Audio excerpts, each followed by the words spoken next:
The stem of the wine glass felt cool beneath my fingertips as I tilted it ever so slightly, watching the crimson swirl catch the soft lighting above the island. In my kitchen, the light was always deliberate, never harsh, never cold. Just like everything in this home, it had been curated with intention, precision, and taste. Tonight was no different. The sea base was already seared to a golden crisp and resting under foil. The asparagus bundles had been blanched, wrapped delicately in prosciutto, and arranged like soldiers on the serving tray. I glanced at the soufflé in the oven through the glass door, not sinking, not too proud, just right. It would rise in perfect harmony, as it always did. I could already hear Aaron's voice saying, "Viv, how do you always make it look so effortless?" I used to love that question. I used to answer it with a playful smile, maybe a gentle laugh, brushing a hand against his suit jacket as he poured the wine. I used to believe we were on the same team, two brilliant minds navigating the sharp edges of ambition and success. Him in the operating room, performing elegant miracles with steel and nerve. Me in boardrooms with men twice my age, dismantling outdated strategies and rebuilding entire frameworks from scratch. We were a power couple, people said. Admired. Envied. Respected. I walked toward the dining room and adjusted the crystal centerpiece by a fraction of an inch. The hydrangeas leaned slightly to the left, and that wouldn't do. I rotated the vase. Better. My reflection in the mirror across the room caught my eye, polished, poised, and still. A crisp cream blouse, delicate gold earrings, and that signature red lip. The image of perfection. 42 years old, and I had mastered the art of serene control. Lakewood Heights was silent tonight, as it often was, gated, immaculate, a world tucked away from chaos. Our estate sat nestled among manicured hedges and ivy-wrapped fences, built for privacy, for curated elegance. I remembered when we first moved in.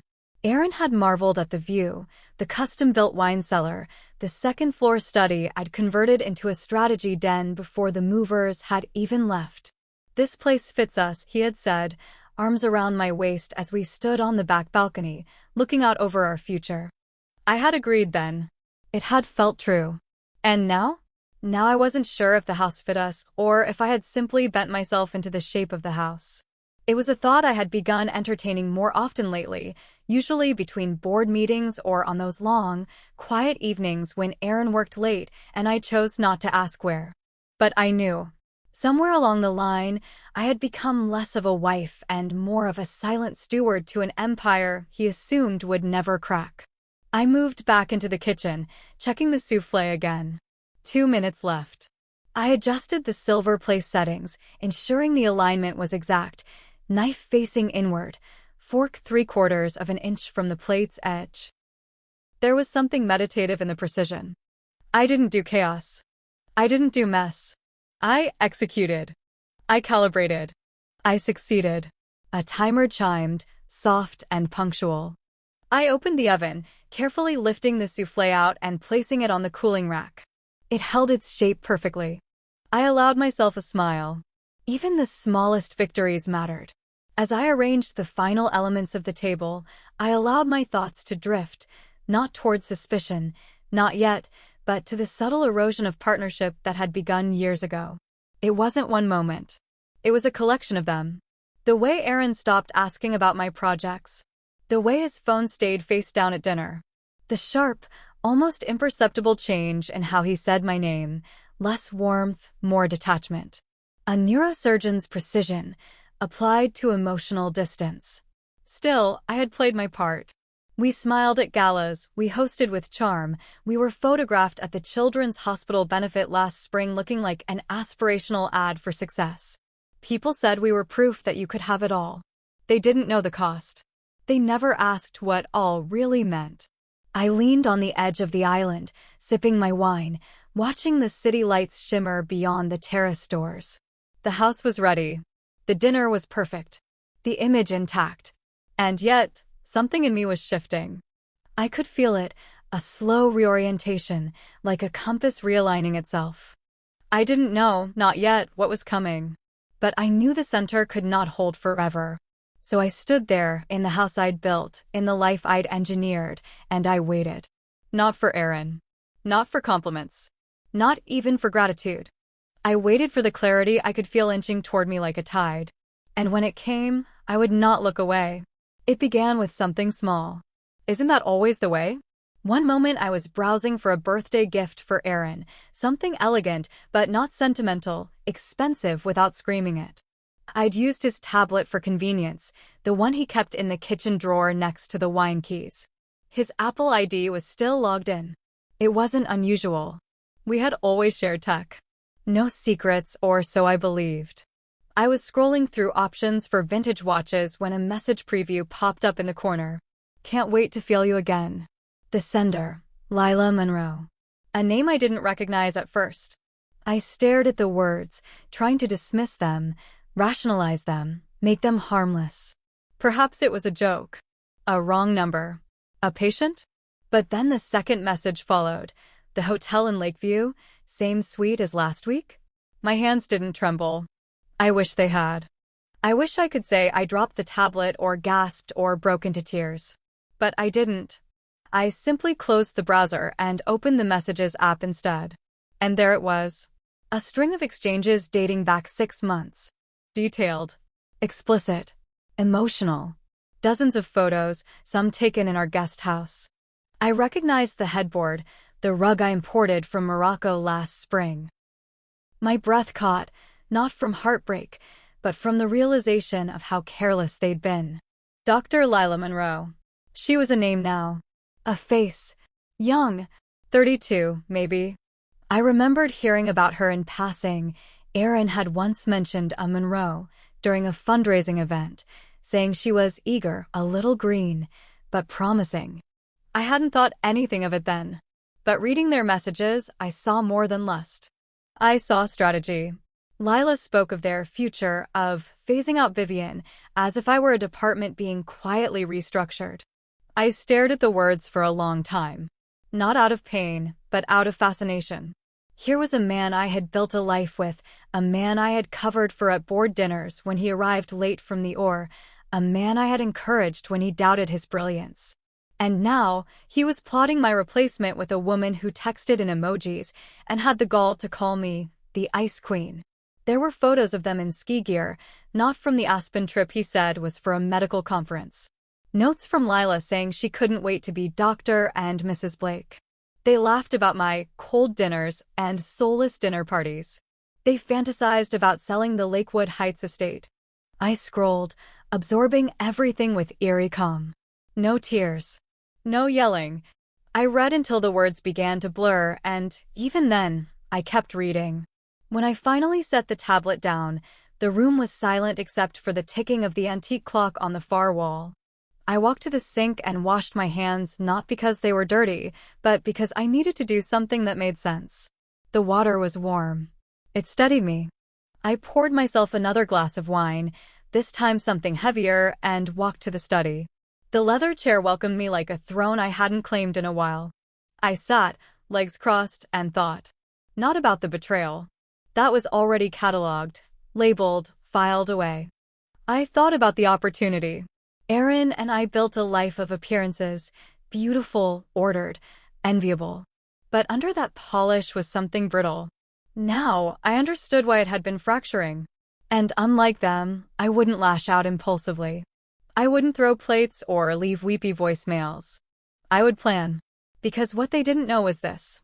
I am not a woman you simply replace.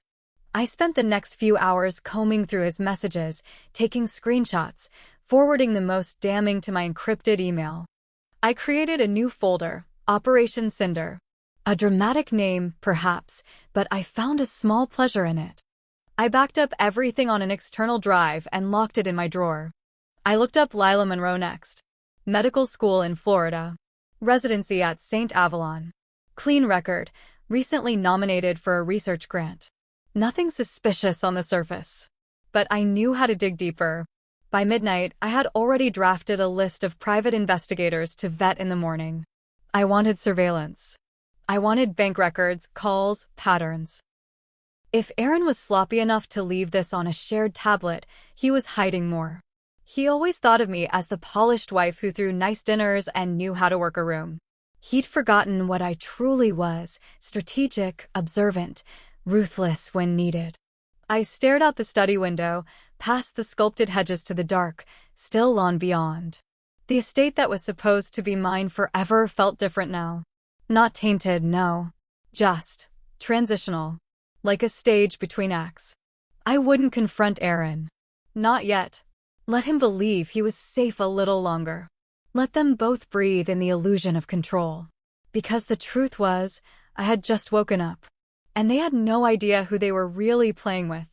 The first thing I learned from the investigators was this: when you pay well enough, people don't just dig, they excavate. And I was willing to pay. I contacted Weston Roth on a recommendation from a corporate client who'd once needed quiet leverage in a hostile merger.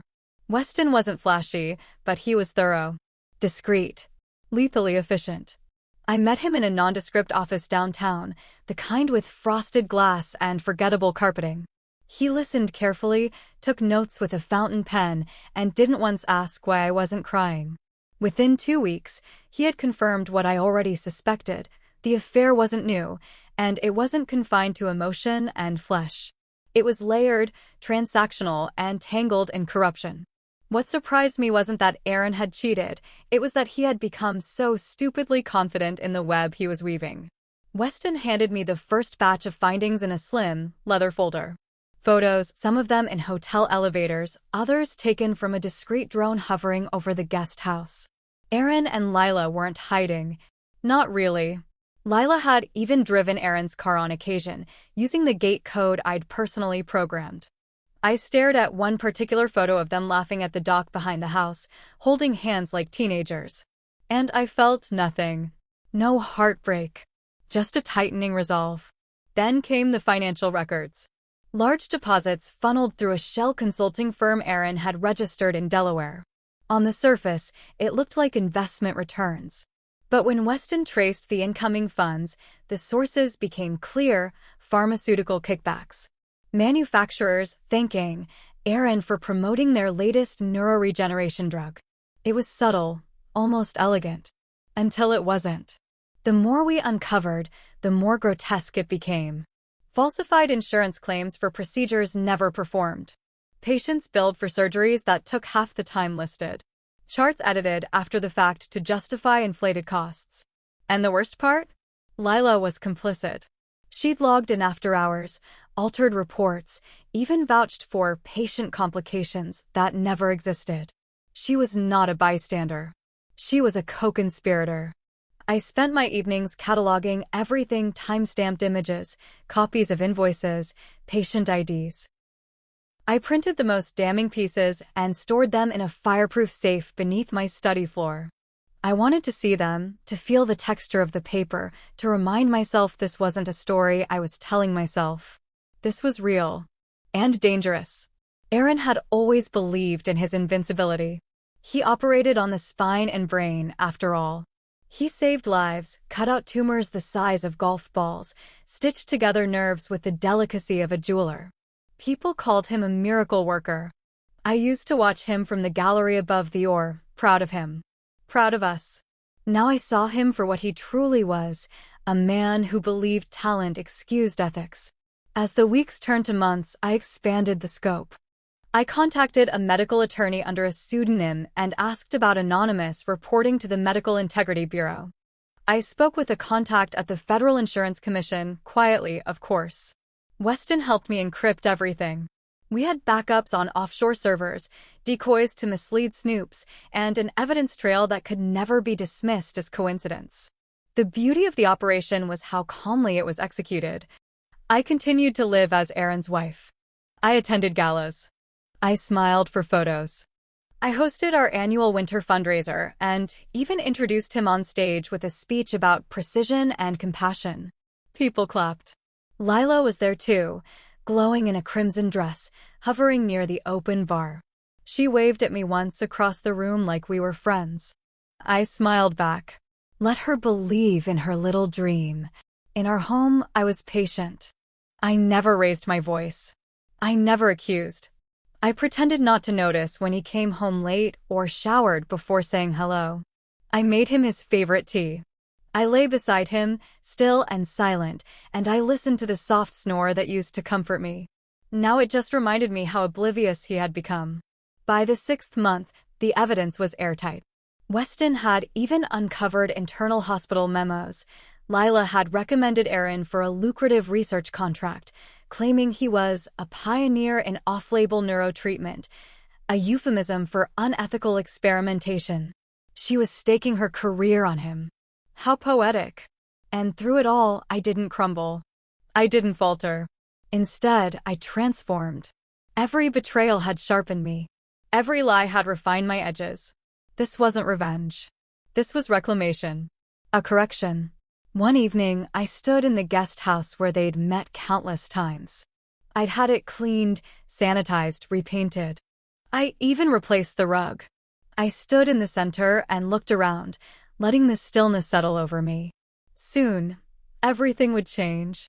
Aaron believed he held the scalpel, that he dictated who healed and who suffered. But what he didn't realize, what neither of them realized, was that I had built this life just as carefully as he had built a career. And now I held the knife. The investigation was complete. And the operation? About to begin. The invitation was handwritten. My own careful penmanship on thick, cream cardstock embossed with our family crest in gold. Formal, tasteful, unmistakably mine. I addressed them individually, even though they shared everything else these days. 2 envelopes. One to Aaron's office at St. Avalon. One to Lila's apartment on Sycamore Lane. I knew she'd be delighted. She craved legitimacy. And what better validation than being welcomed into my home as a guest? Dinner at Lakewood Heights, I wrote, to begin again. Just the 3 of us. 7 p.m. sharp. I let the words linger in their ambiguity, vague enough to intrigue, warm enough to disarm. I signed it with my full name, Vivian Lynn Blake. A reminder of the name neither of them had earned the right to dismantle. The morning of the dinner, I rose early and walked through the estate with a notepad in hand. The details mattered now more than ever. Every room needed to reflect control, order, serenity. I replaced the living room hydrangeas with white orchids, elegant, silent, impossible to misread. I lit candles with a scent I once used when we first moved in, sandalwood and pear. Familiar enough to unnerve. The dining room was my masterpiece. A long mahogany table polished to a high sheen. 3 place settings, silverware aligned with surgical precision, linen napkins folded into tight origami fans. In the center, a low arrangement of calla lilies, understated but exacting. I had the lighting adjusted so the chandelier cast no shadows, only soft gold across the table and crystal. The menu was deliberate. Wild mushroom risotto with truffle oil. Herb-crusted rack of lamb. Roasted carrots with harissa glaze. And for dessert, a dark chocolate torte infused with orange zest, Aaron's favorite, which I hadn't made in 3 years. I wanted the dinner to whisper nostalgia, hint at memory, stir guilt without a word. I dressed deliberately too. A black silk sheath, high neckline, cap sleeves. Timeless. My hair in a low chignon, makeup polished but neutral. No jewelry except for the thin gold band still on my finger. I wasn't trying to impress. I was making a statement. This was my house, my table, my theater. At 6:55, I poured a glass of Bordeaux and took my place by the grand windows, watching the long driveway. Right on cue, Aaron's sleek black Mercedes turned the corner, tires crunching softly over gravel. My pulse didn't quicken. I didn't feel dread. Only the kind of anticipation that comes just before a keynote speech, a quiet surge of readiness. The doorbell rang. I let the housekeeper go home hours earlier. I wanted this to be personal. I opened the door and greeted them with a smile so smooth, it felt like silk slipping over steel. "Viv," Aaron said, blinking in surprise. "You look exactly like myself," I replied. "Come in." Lila followed behind him, dressed too brightly, chartreuse of all colors. Her heels clicked nervously across the marble as she took in the foyer, her eyes darting to the staircase, the chandelier, the art. She'd never been inside before. Not like this. "Thank you for the invitation," she said, her voice rehearsed. "It's lovely." I led them to the sitting room first. Drinks. Aaron accepted scotch. Lila asked for sparkling water. She declined the lime. I noted that. The conversation was strained. Aaron asked about my work, too casually. I answered evenly, detailing our recent expansion into Southeast Asia. Lila tried to contribute, referencing an article in Forbes that she clearly hadn't read beyond the headline. I nodded, indulgent, letting her flounder a little. She was trying so hard to sound intelligent. Important. As if she belonged in this house, in this seat, in this life. Dinner was announced by me, of course. I guided them to the table and gestured to their places. "Please sit. Make yourselves comfortable." My tone was light, almost amused. We began with wine. I poured for them both, the bottle breathing just long enough. Aaron hesitated before sipping, and I almost laughed. He knew me well enough to recognize my stillness, but not well enough to see the storm beneath it. We made it through the salad without incident. I complimented Lila on her research paper, one I'd printed and annotated just that morning. Her face flushed with surprise. She mumbled something about being grateful for support. Aaron avoided eye contact. The lamb was perfect. Medium rare, pink in the center. Aaron groaned softly after the first bite. "God, Viv. You still know exactly how I like it." I tilted my head. "I remember everything, Aaron. You know that." And then, as we moved toward dessert, I clicked the remote hidden beneath the table. The smart mirror behind the credenza shimmered, and the screen flickered to life. Lila dropped her fork. Aaron turned to look, already stiffening. There they were on the guest house bed. On the dock. In the surgical wing.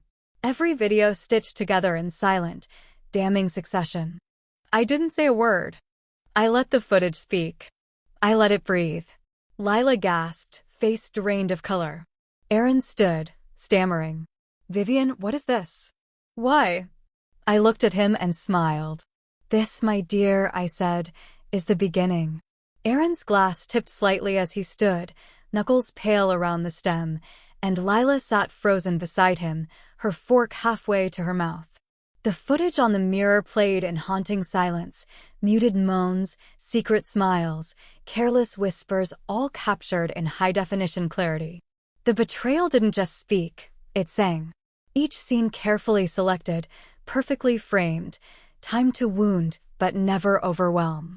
I let it run until the final image lingered, Aaron kissing Lila's shoulder in the guest house, her laughter echoing before the screen faded to black. I reached for the wine and poured more into my glass with the same calm I'd use for any other dinner guest. "Dessert is ready," I said lightly, as if we hadn't just watched the collapse of our lives play out in cinematic precision. "But I imagine we've lost our appetite." Aaron turned toward me, red-faced, the veins at his temple pulsing. "What the hell is this? You had us followed." I took a slow sip, resting the glass back on the table with a delicate clink. "Not quite. You were never discreet enough to require that much effort." Lila's voice finally broke through the static of tension. "Vivian, this is insane. You invaded our privacy." I laughed then. Not cruelly, not loudly. Just a soft, incredulous breath that pushed past my lips like steam. "Privacy? In my guest house? On my property? Using my wine glasses and my towels? You forfeited your right to privacy the moment you walked barefoot across my kitchen tiles like you belonged here." Lila shrank slightly in her chair, her youthful bravado draining under the weight of her own hubris. I could see it now, the realization unraveling in her eyes.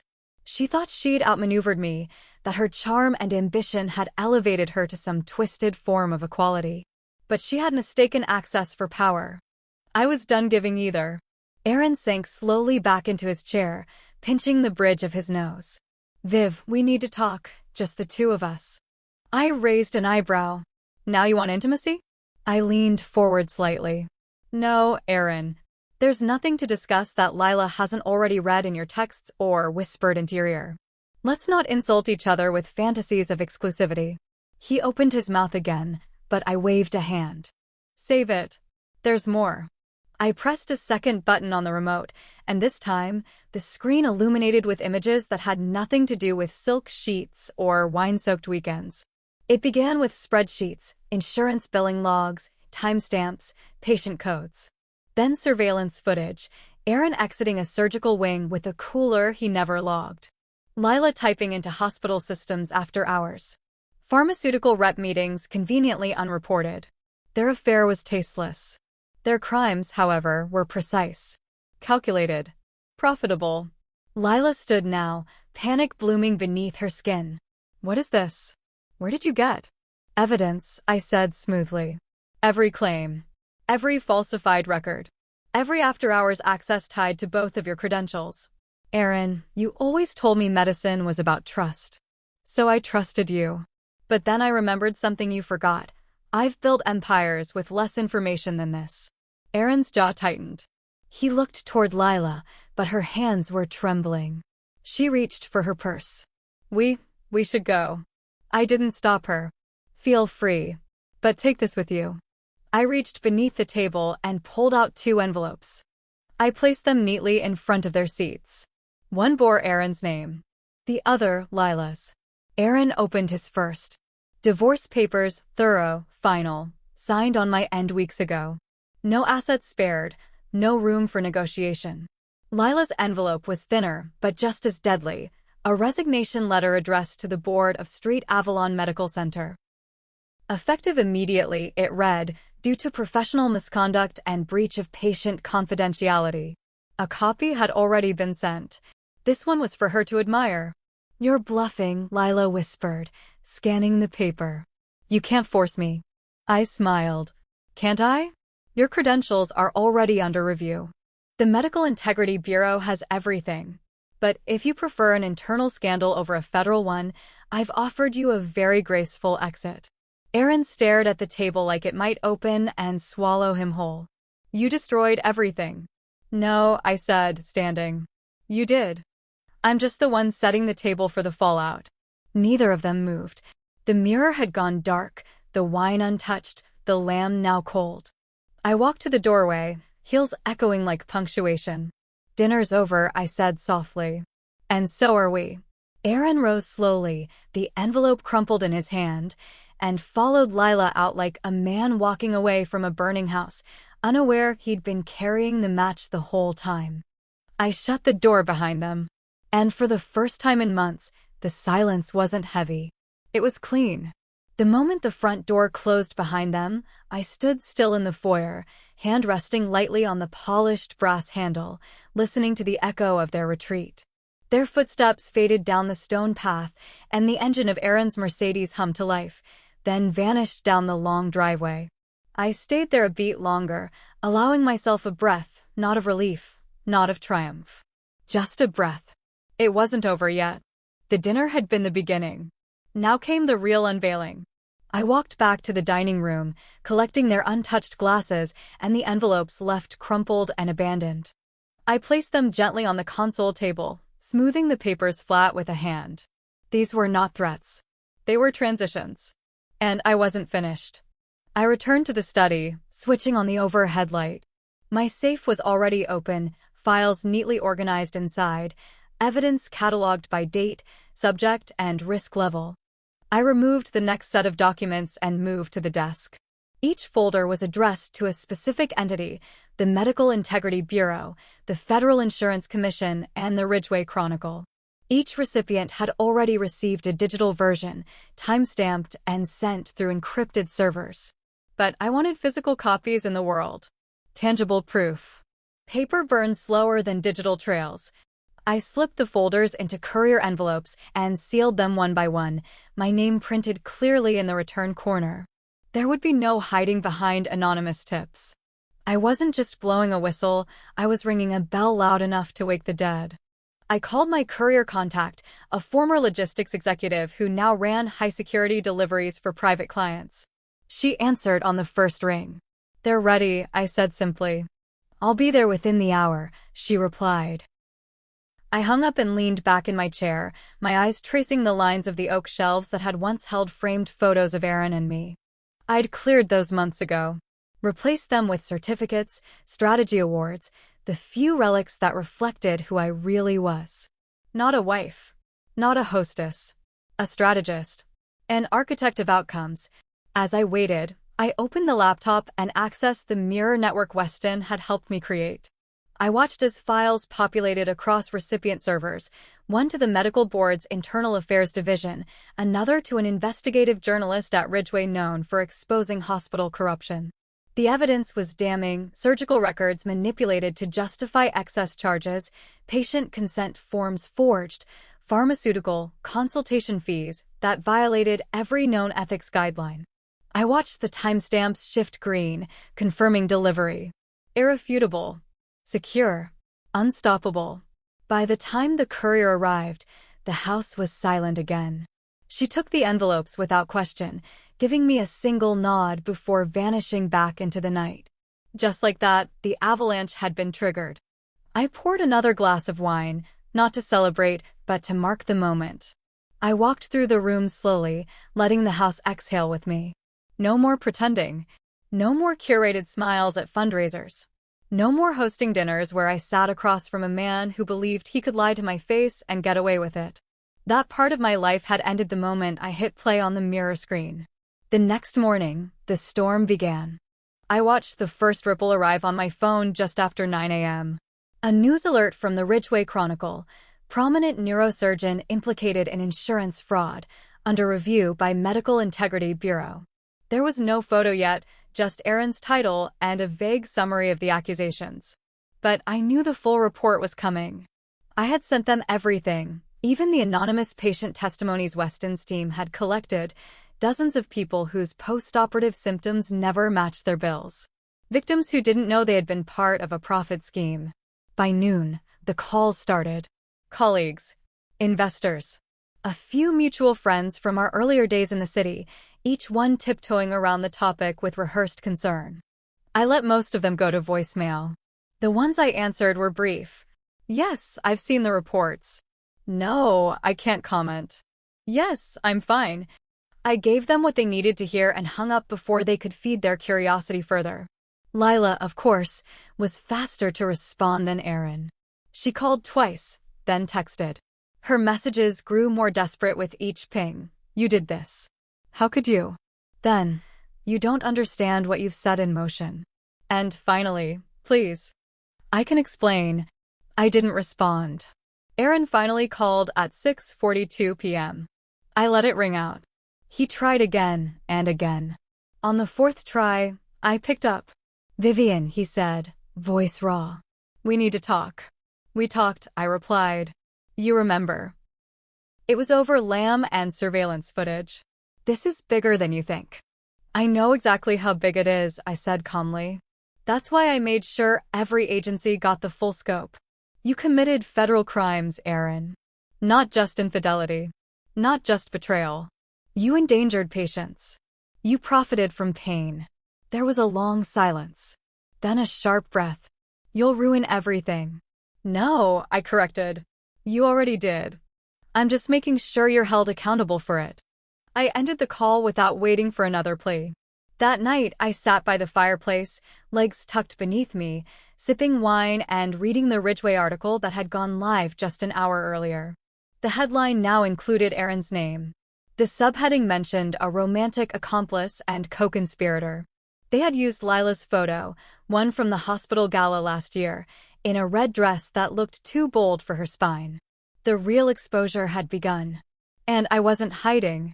The first sign of collapse came the next morning. A frantic call from Aaron's office manager, left in a trembling voicemail. He didn't show up for surgeries this morning. He won't answer. The board is panicking. Patients are rescheduling. What's going on? I didn't return the call. Let them wonder. Let them stew in the silence, the uncertainty that Aaron had cultivated for years, thinking himself untouchable. I'd merely removed the shield. By noon, I received confirmation that St. Avalon Medical Center had suspended both Aaron and Lila pending investigation. Their access badges deactivated. Hospital-issued phones confiscated. Internal emails locked. It was happening faster than even I anticipated, but not undeservedly so.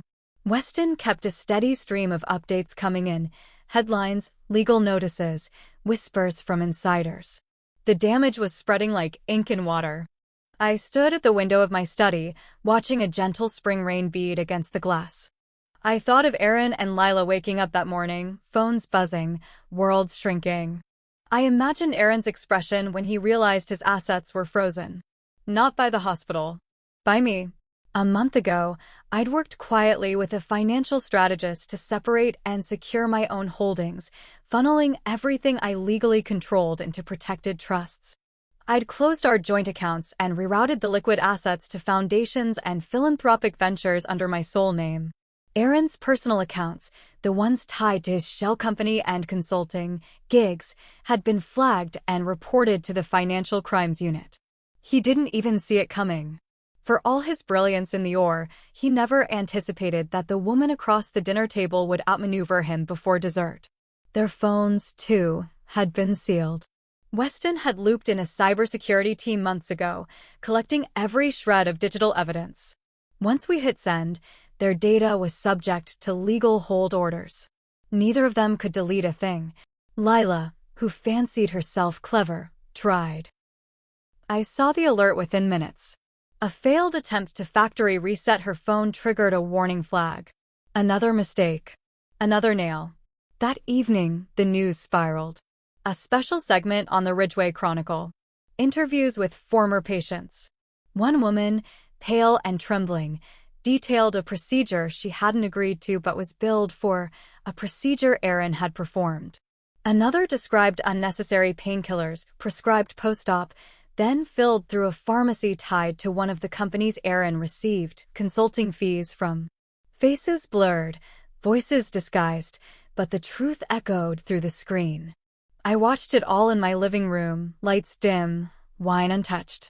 I didn't need to celebrate. This wasn't victory. It was justice. Or at least the beginning of it. Around 9 p.m., Weston sent me a single-line message. Ridgeway's editor-in-chief wants to speak to you directly. They're calling in 20. I nodded to myself as if he could see me, then straightened my shoulders and moved to the study. The call came exactly on time. A woman named Meredith, voice cool and steady, thanked me for the documentation and then asked the question I'd been expecting. Why did you do it? I answered without pause. Because no one else was going to. She was quiet for a moment. You realize this story may destroy his career permanently. Yes, I said. But I'm not the one who destroyed it. He did that the moment he used his scalpel as a pen and his patience as currency. She didn't argue. I hung up after giving her my approved statement. Short, unemotional, focused on the facts. It would appear alongside the article the next morning, my name printed in bold type. No hiding, no shame, just truth. Aaron tried calling again that night. 5 missed calls. Then came the texts. We need to fix this. It's not too late. You don't understand what you've done.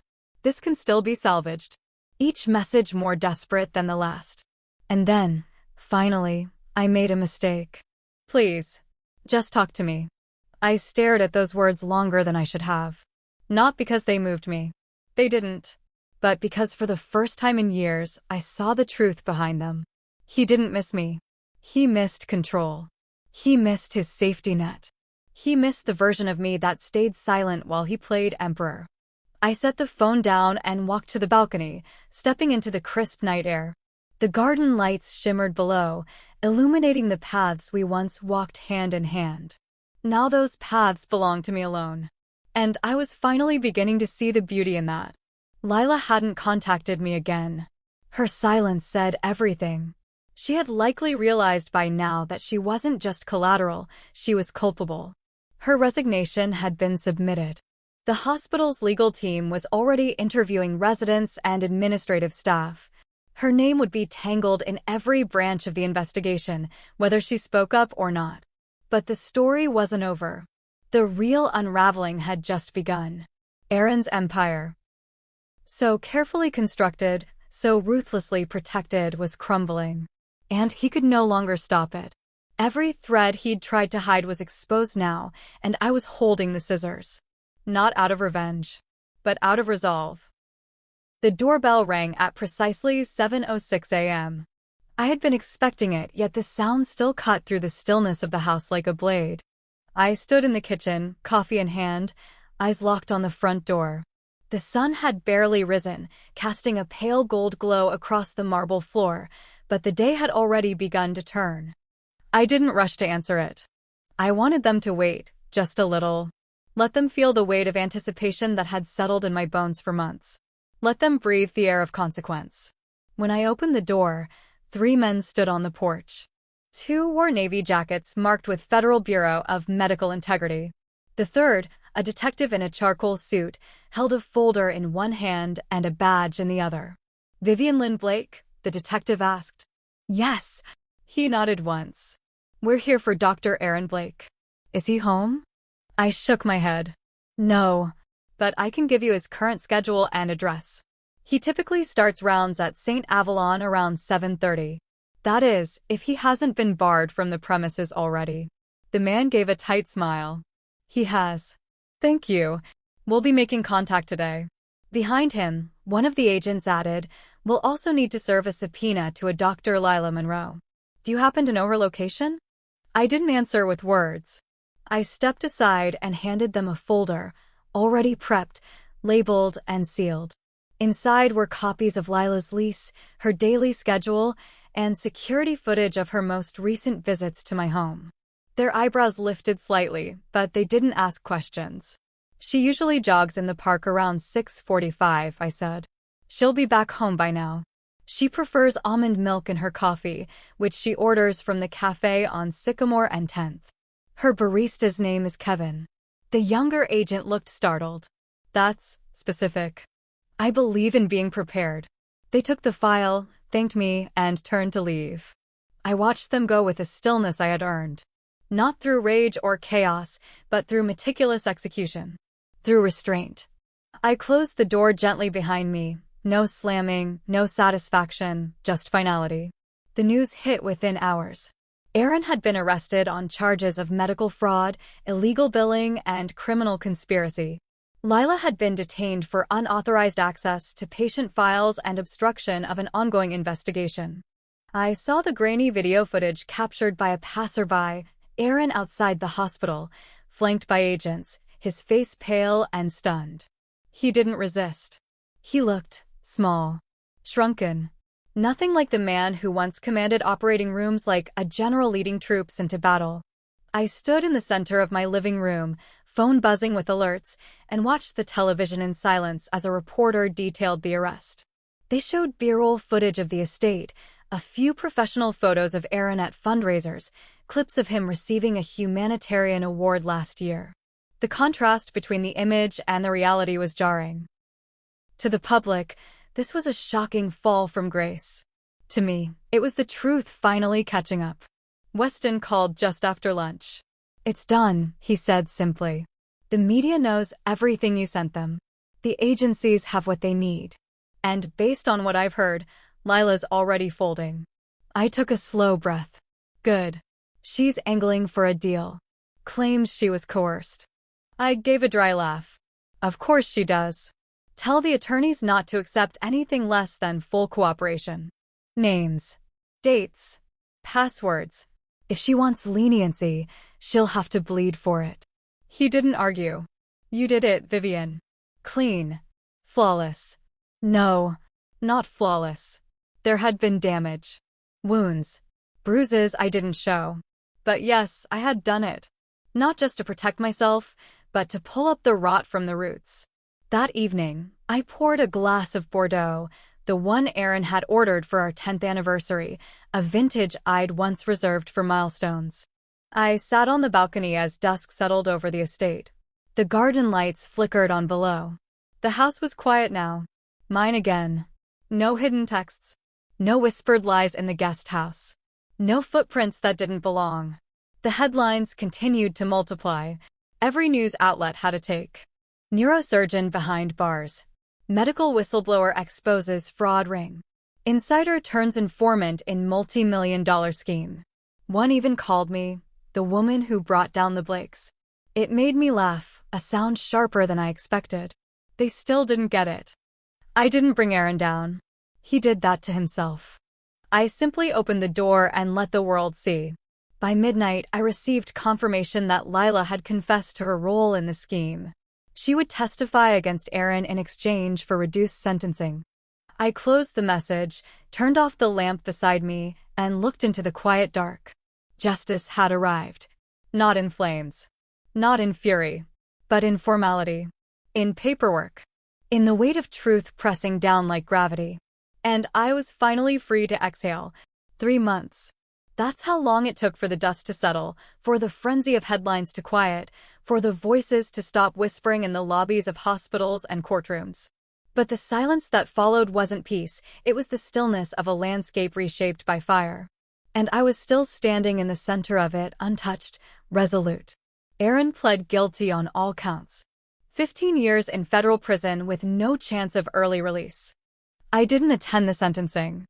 I didn't need to sit on a bench and listen to him fumble an apology or hear a defense attorney blame stress or burnout or misguided ambition. The courtroom wasn't my battlefield.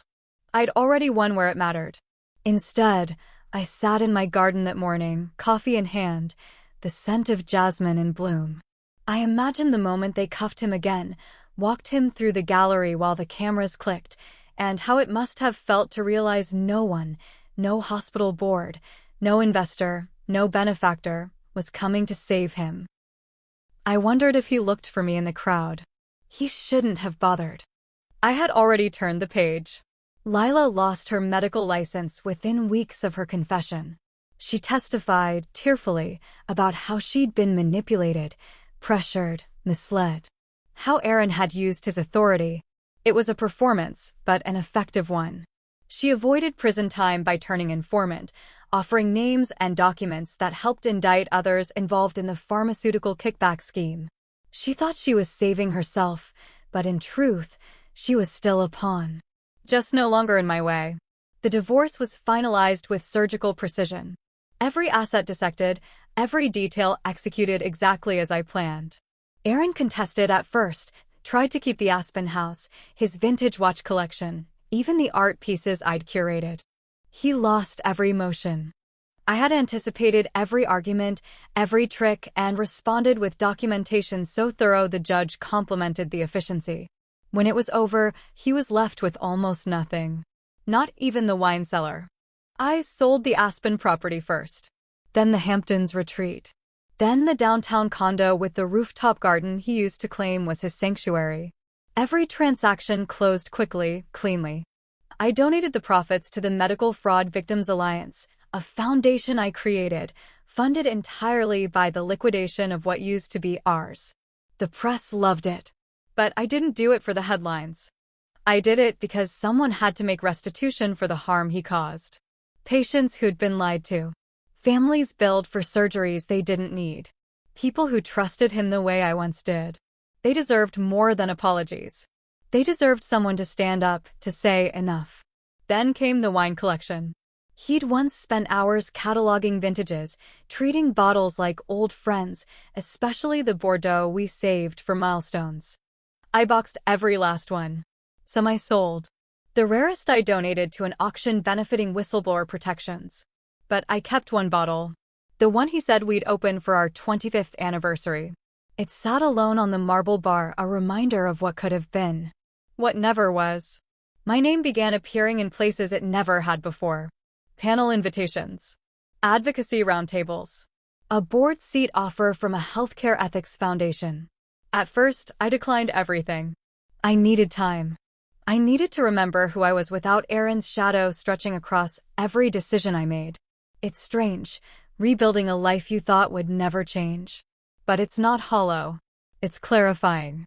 My days began to fill with purpose again, not the brittle urgency of performance, but the quiet steadiness of direction.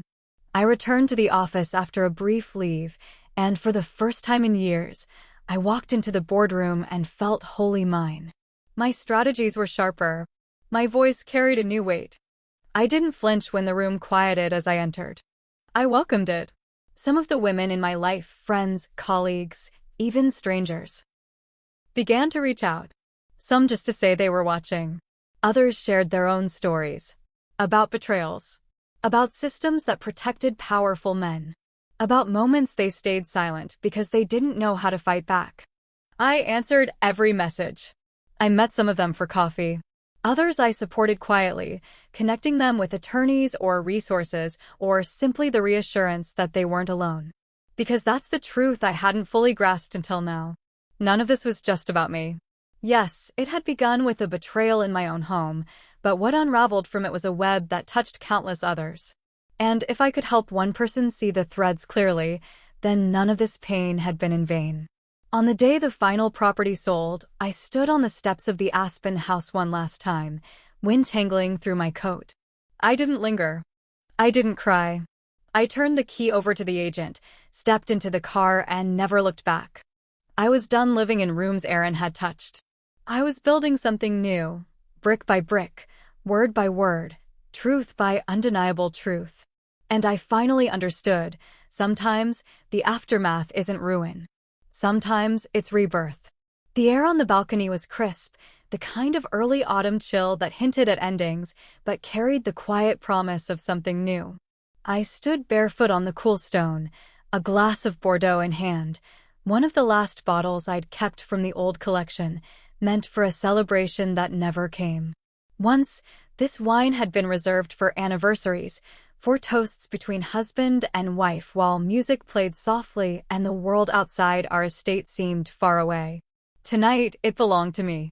The sky stretched above me in deep lavender, stars winking into place one by one.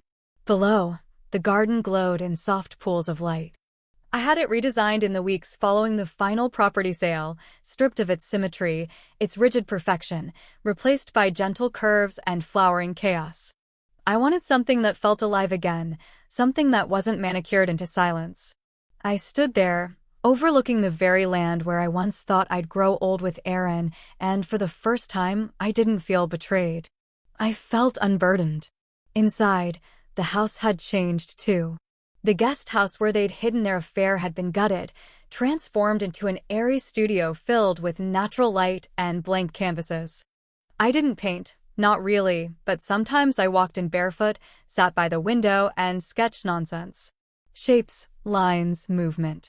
The act of creating something with no purpose had become a quiet rebellion. Not everything needed a plan. Not anymore. The headlines had faded. The world moved on quickly, as it always does. Aaron's story had burned brightly, then turned to ash. A doctor fallen from grace. A whistleblower wife. It had all been so perfectly narrativized. People still stopped me in public sometimes, offering nods of solidarity or soft-spoken admiration. I thanked them, gently deflecting. They didn't know the half of it, and I didn't owe them the rest. Lila had taken a job in another state. I only knew because Weston continued to send me monthly reports, less necessity now, more habit. She'd changed her last name, quietly left medicine, and tried to disappear into another life. I had no interest in following her story further. She no longer held any space in mine. The foundation had grown faster than I expected. What started as a gesture of reparation had turned into a full-scale nonprofit, with a team of 10 and a growing list of beneficiaries. Survivors of medical fraud, whistleblowers silenced by corporate pressure, families who didn't understand why their loved ones were billed for procedures they never received. We provided advocacy, legal resources, and funding to pursue justice. We gave them a voice, and in doing so, I found mine again. That was the true shift. Not in my reputation or my wealth or even my marriage's dissolution. It was the quiet, internal recalibration. The understanding that my strength wasn't in what I endured, it was in what I chose to do with the truth. For years, I had curated a life that looked perfect from every angle. I had measured success in square footage and accolades, in being the woman who never raised her voice, who always wore the right dress, who could host a dinner for 20 with an hour's notice and make it look effortless. But now? Now I measured differently. I measured in mornings without dread, in nights where I could breathe fully, in conversations that weren't rehearsed, and choices that didn't require me to disappear into someone else's ambition. My phone buzzed on the table beside me, a message from a colleague on the ethics board I'd recently joined. Another scandal unfolding in another hospital. They wanted my perspective. I would reply later. Tonight, I wasn't Vivian the strategist. I was just a woman standing in the life she rebuilt. I walked across the balcony, the hem of my robe brushing my ankles, and leaned against the railing. From here, the estate stretched outward, lush, reimagined, blooming despite the season. I raised my glass to the air, not in a toast to anyone else, but in quiet acknowledgement of everything I had shed.